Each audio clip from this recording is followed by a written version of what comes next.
We will be welcoming on stage Mr. Suresh Khadakbhavi, sir, the Chief Executive Officer of the Digi Yatra Foundation. Sir is a seasoned leader with over 20 years of very rich experience in technology and aviation. He is at the forefront of India's digital transformation in air travel. As CEO, he has been pivotal in implementing the Digi Yatra initiative, a paperless and contactless biometric-based system that is revolutionizing the passenger experience at Indian airports. Please put your hands together and let's welcome Seamless, right? I think that is something which we offer on a day-to-day basis at airports across India. Can we have the slides, please? And the slide changer. So seamless, and I was talking to a few dignitaries here, and they were mentioning that you make our life easier, and that's our tagline actually. So we are here to make your life easier, and I'll just walk you through the whole journey of Digi Yatra, what we did, and if you look at the title itself, right, transforming air travel. We started with India, but then it's something which is a global phenomenon now. We have become the torchbearers across the world for seamless hassle-free travel, and this is something which other airports across the world are also trying to understand how we have been able to manage this at the scale, the volume at which we are operating. And I'll walk you through the numbers as well, which will amaze you.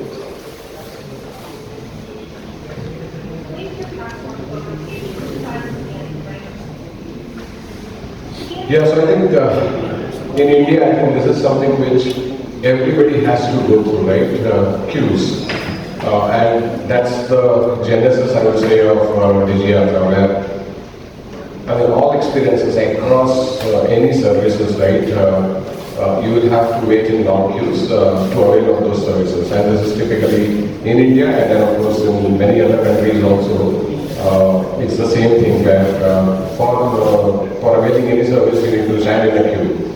And this is precisely what we have tried to track using Digi Yatra, where today if you look at airports across India, you will find queues building up on the Digi Yatra entry lanes. So that was the genesis, and when we started thinking about Digi Yatra way back in 2015, the intent was to offer a walk-in-the-park experience to every passenger who goes through any airport in India. We started with one airport at that time, and when we started to think about this, it was just that, okay, make an experience which is really memorable for the passenger. Passenger does not have to go through all the stress that is associated with air travel. And even today, if you really look at it, people actually are stressed about traveling by air.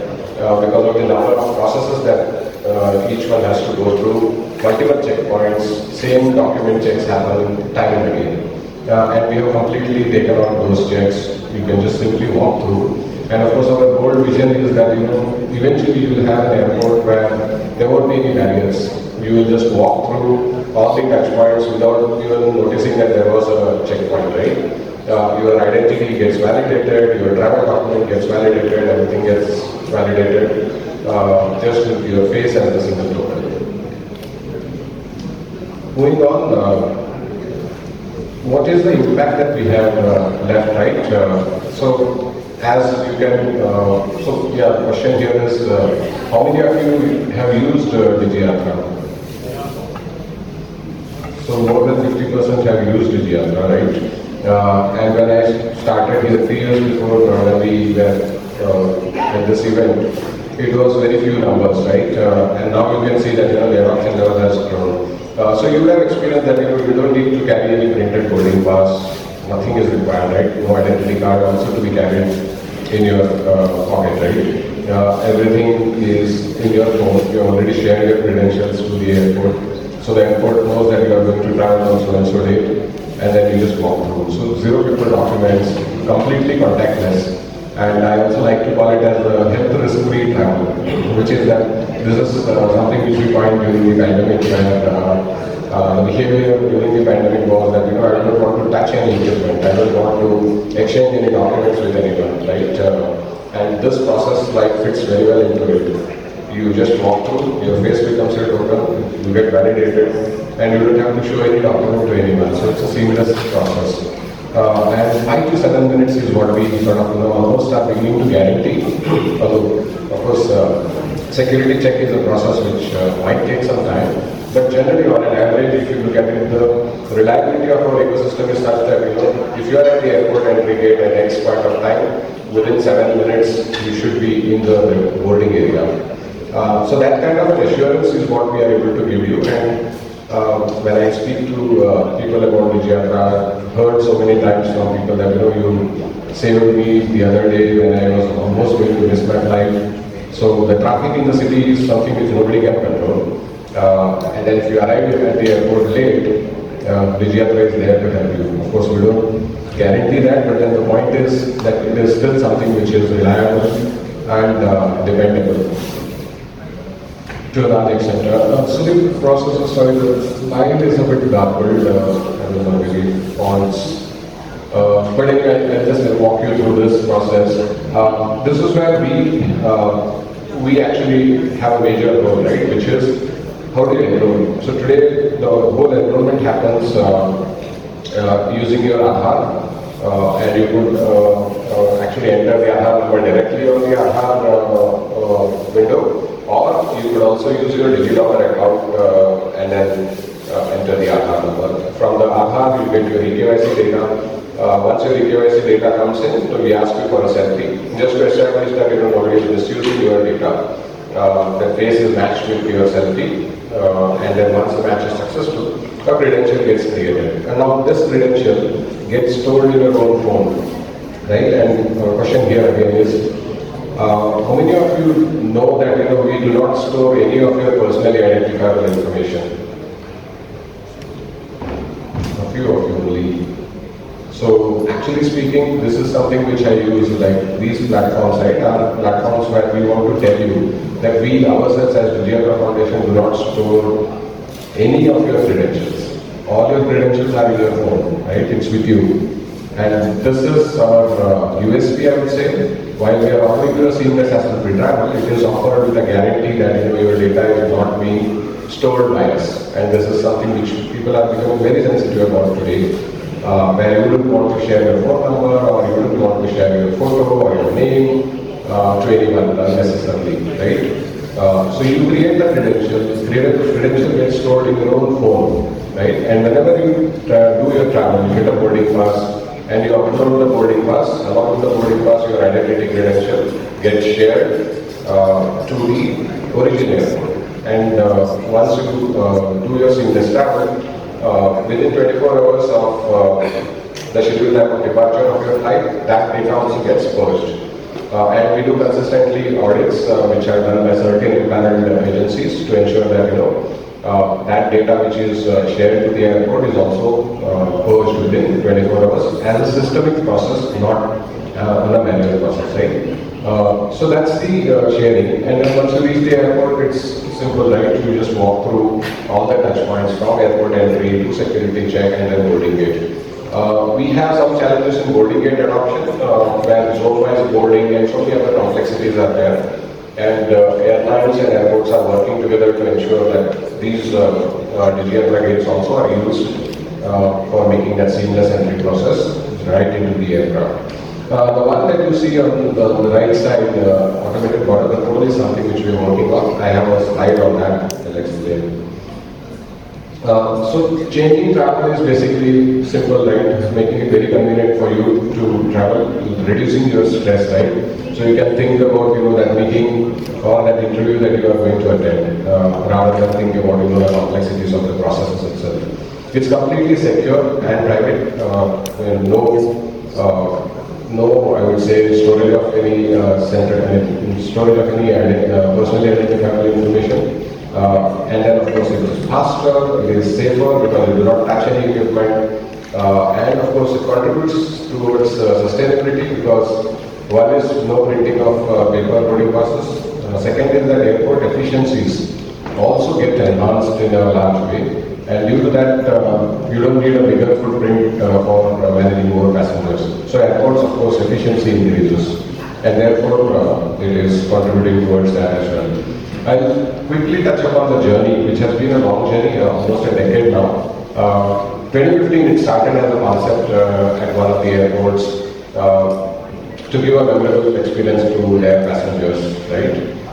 From that conceptual stage to actually doing the first prototype, it took us a year and a half where we worked with a lot of biometric companies and then ensured that that whole journey is stitched together, which is airport entry gate to security check to boarding gate.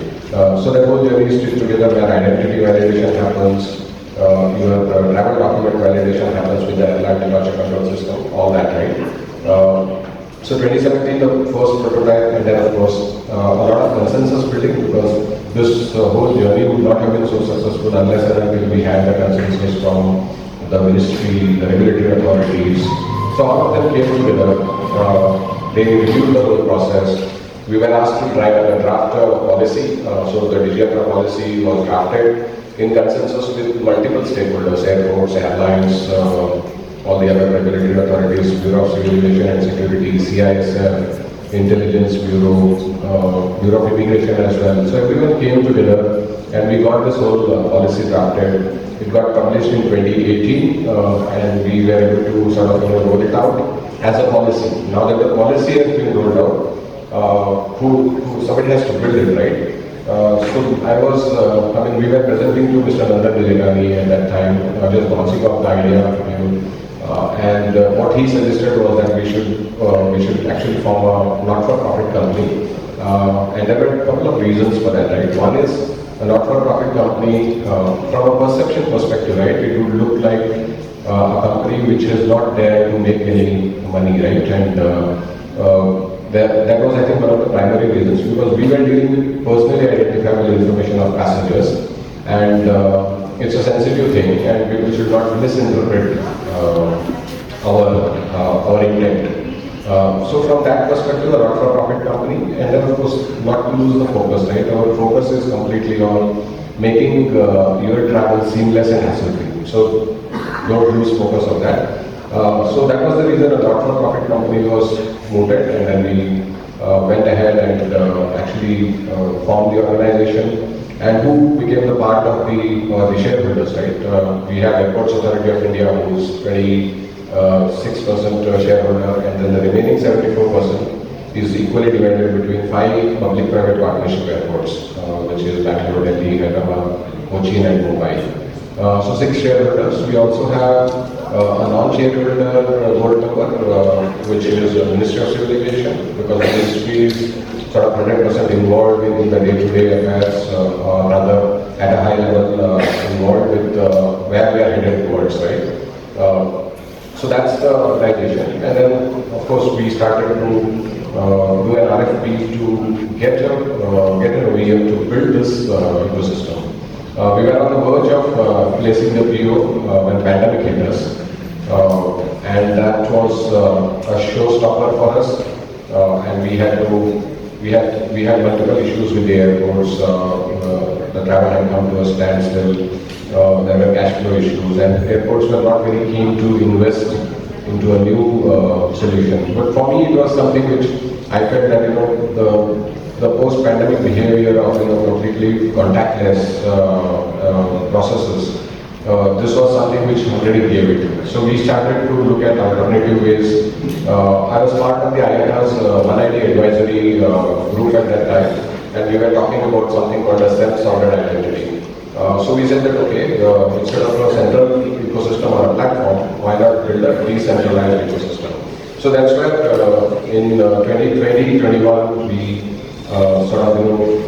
took up the decentralized ecosystem. We ran a national startup challenge and selected a few startups to build this ecosystem for us. And then 2022 we rolled it out 1st of December at 3 airports, Bangalore, Delhi, and Varanasi. And after that, it's been a success story. I have some numbers as well for you. Coming to the privacy by design ecosystem, right? As I was mentioning, it's a concept called as self-sovereign identity, which means that you yourself have control over all the information that is yours, which is your personally identifiable information. We use W3C standards, so this is the global standard, and we have a universal wallet where your credential gets stored. We also have a distributed ledger, Ledger Aries, which is used to ensure the trust layer between multiple stakeholders. So today, if you look at it, 39 airports actually, more than 25 million registered users for us, more than 100 million journeys that we have enabled on. We like to call it as more than 100 million smiles that we have enabled. So that's the little bit of history about us. Coming to our future, right, and this is something which we have been, I would say, been targeting from the time we started our process itself. However, international was something which was a pretty sensitive sort of a border crossing, right? And we obviously have to do much more deliberations with multiple stakeholders, regulatory authorities.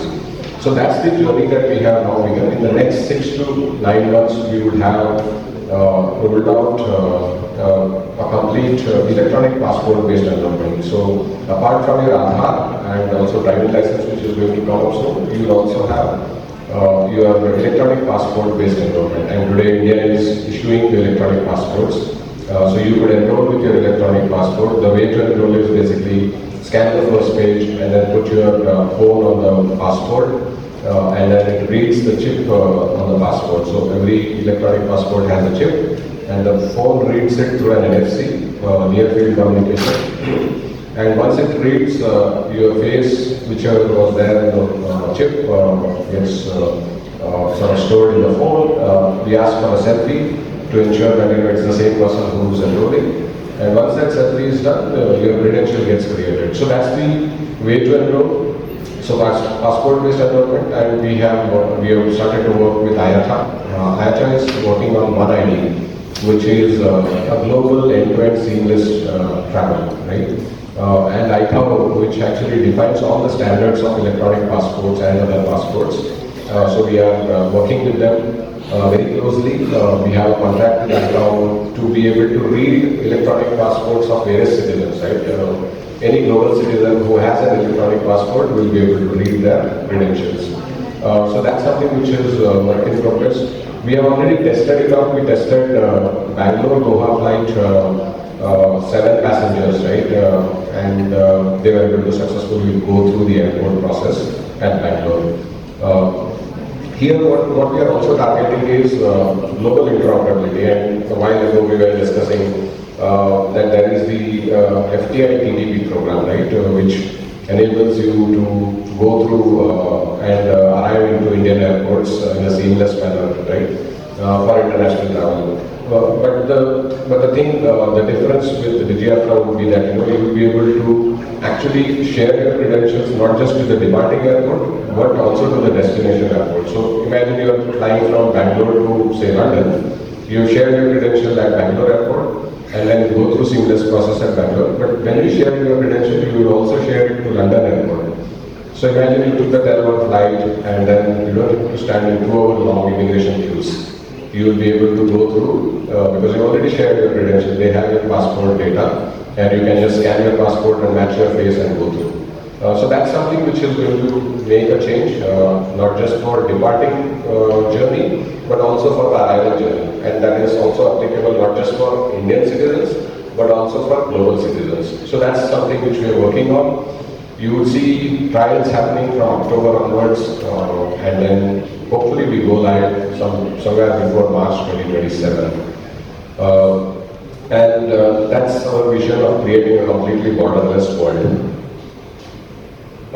And then of course, we would like to leave some food for thought with all of you. And most of you are techies here who understand verifiable credentials, right? Verifiable credential, which is your identity credential. But verifiable credential could also be your health record, for example. Again, in a privacy preserving manner, how do you ensure that these health records, for example, you want to share your health records to your doctor, and you don't want that to be misused by somebody. You could also have a verifiable credential for your diagnostic report, right?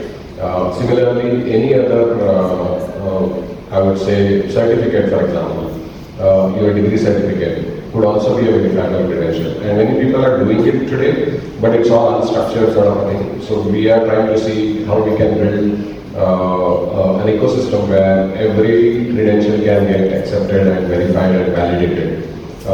This helps you in multiple ways because it takes care of your data privacy requirement. There won't be any misuse of your data that is possible. So all these aspects are things which I would like to leave on the table for you to think and explore as to what verifiable credentials could do in different use cases. With that, I come to the end of my presentation. Thank you very much.